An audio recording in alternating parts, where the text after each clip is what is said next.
This video provides instructions on how to install the practice environment offered with the Principles of Database Management book on a Windows machine. For more instructional information about the book, we refer you to www.pdbmbook.com. The practice environment of the book allows you to explore different databases from the comfort of a web browser. Let's get started. The instructions we'll follow here can also be read in textual form on our book website over at www.pdbmbook.com/practice. We will follow 3 steps to install the practice environment on your machine. First, we will have to install Docker. Second, we will set up a virtual machine. And finally, we'll install the practice environment itself. These instructions should only take about 10 minutes of your time. First of all, we will have to install the Docker Toolbox for Windows. To do so, navigate to docs.docker.com/toolbox/toolboxinstallwindows in a web browser. From there, you can press Get Docker Toolbox for Windows to download the setup file. Once you have downloaded the file, run it. You can easily follow the default steps offered by the setup wizard. When asked, however, which components you would like to install, you don't need to install all of them. Simply selecting VirtualBox is sufficient, unless you will already have VirtualBox installed on your machine, in which case you can unselect it as well. When asked which additional tasks you would like to perform, just keep the default settings.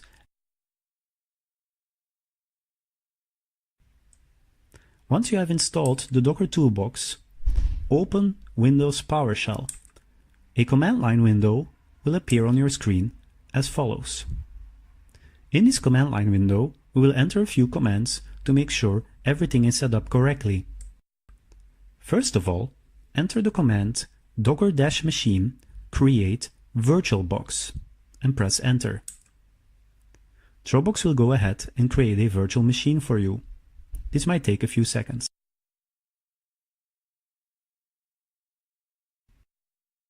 Once you get a message that Docker is up and running, enter the following command: docker-machine env VirtualBox invoke expression. Make sure to enter the command as shown on the screen here. Finally, since our virtual machine is running in the background, we will stop it as we still have some configuration settings to edit. To do so, enter the command docker machine stop VirtualBox. You will get a message saying that the machine VirtualBox was stopped. Next up, open Oracle VM VirtualBox. The VirtualBox Manager window will appear on your screen. You will note that there is a virtual machine present called VirtualBox, which is currently powered off. Right-click this virtual machine and then choose Settings. The Settings window will then open up. In this Settings window, navigate to Network. Then, click Advanced. Next, click Port Forwarding. A new window with port forwarding rules will appear on your screen. You will note that there is already one rule called SSH present in this window. We will add a second one by clicking the Add Rule window over here. To configure this rule, we will make sure that we enter web as a name, leave the protocol to TCP, leave the host IP blank, set the host port to 8081, leave the guest IP blank, and set the guest port also to 8081.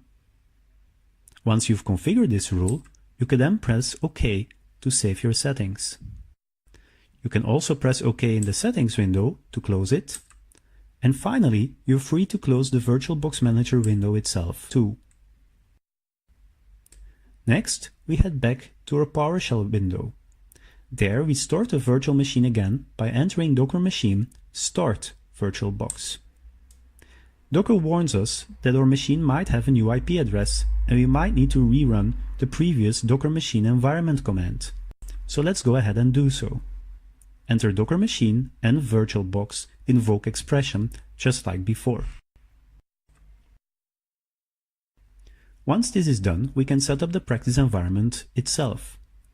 Download the zip file from the URL shown on your screen. You can also find this URL in the written down instructions on the pdbmbook.com website. Once you've downloaded the zip file and opened it, you will see that there is one directory present called pdbmbook-docker-master. Extract and copy this directory to a location where it's easy to find. For instance, on your desktop.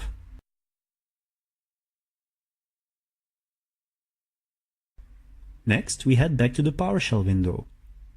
We head to the directory containing our practice environment that we have just downloaded. To do so, enter cd desktop and then enter cd pdbmbook-docker-master. You will note that the PowerShell prompt now reflects the current directory we are in. Once you're in this directory, enter the command docker build period and press enter. Docker will now start setting up the practice environment image. This might take a few minutes, so feel free to grab a coffee or a tea while you're waiting. We are almost there. Once Docker has successfully configured the image, you will get a message saying that it has successfully built it. You can ignore the security warning that appears as well. Finally, we are ready to start our Docker image. To do so, we need to know the image identifier. To figure out what the image identifier is, simply enter Docker images and press enter. On the screen and the overview that appears, we are interested in the image that we have just recently created. Note down its image ID. On the screen here, it's starting with AB, 1BE0, and so on. Finally, we are going to run this image. To do so, enter the command as follows, exactly as shown on the screen.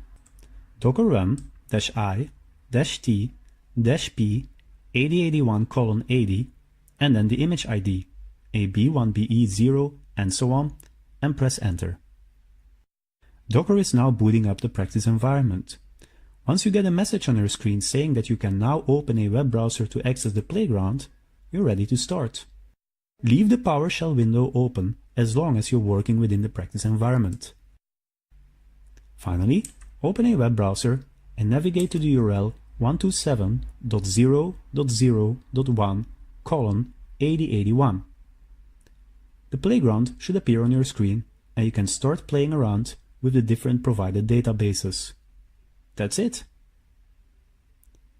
Finally, when you're done and you would like to close everything off, you can head back to the PowerShell window after closing your web browser and just press Ctrl+C.